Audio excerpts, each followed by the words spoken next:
Proposition 117 by Nathan Higgins, Grace Snyder, and Ethan Black.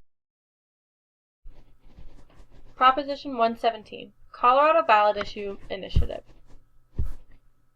Proposition 117. What is it?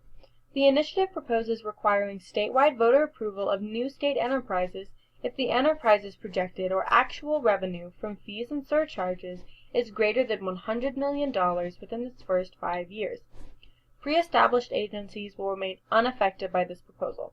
If this proposed enterprise does not make it to popular vote, but makes more than $100 million after the fact, then the vote does not move to the popular vote because the 5-year window has already passed. But what's an initiative? An initiative is a new law adopted by popular vote. Colorado state law adopted by Colorado popular vote. But what's an enterprise? How do they work? Well, an enterprise is a government agency that provides a good or service to the public for a fee, and the change of classification from agency to enterprise must be approved by the legislature regardless of a yes or no vote on this specific issue. Enterprises are almost entirely self-funded because they collect fees. They have little overlap with the general fund budget and shift financial responsibility for agencies onto those that solicit services. For example, Colorado Parks and Wildlife and the Colorado State Lottery are enterprises that charge fees. But what are fees? Fees are a charge collected exclusively from the people that use the service.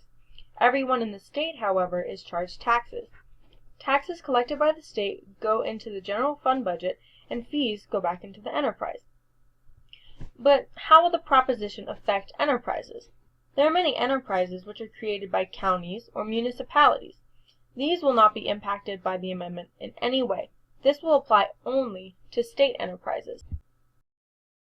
What's a yes vote, and what impact does that have? A yes vote requires statewide voter approval of new enterprises. Passing the proposition would likely discourage the creation of new enterprises. By requiring a vote on large enterprises, there is more citizen control of finances and of the legislature. Some enterprises are critical for services like healthcare, which many people may not be able to afford and should rightly be covered by taxes and not fees. If a large enterprise is rejected, its revenue becomes subject to Tabor limits. But what's a no vote? What does a no vote mean? Well, a no vote would not require statewide voter approval of new enterprises. Voting no makes no changes to the enterprise system. Fees are collected from users, not taxes, and will continue to fund enterprises and agencies. The legislature will continue to create large enterprises, and new enterprises will have separate budgets from the general fund. To recap, a yes vote requires statewide voter approval of new state enterprises and discourages potential enterprises. Fees are raised without citizen consent, and limiting the legislature in creating new enterprises will stop this. It will also implement Tabor limits on what would have been an enterprise's revenue. A no vote does not require statewide voter approval of new state enterprises, which encourages potential enterprises. If a large enterprise is rejected, its revenue becomes subject to Tabor limits and will impact the state budget and the ability of it to fund services that the public actually needs. Large enterprises will continue to make those who use the services pay for them instead of all taxpayers.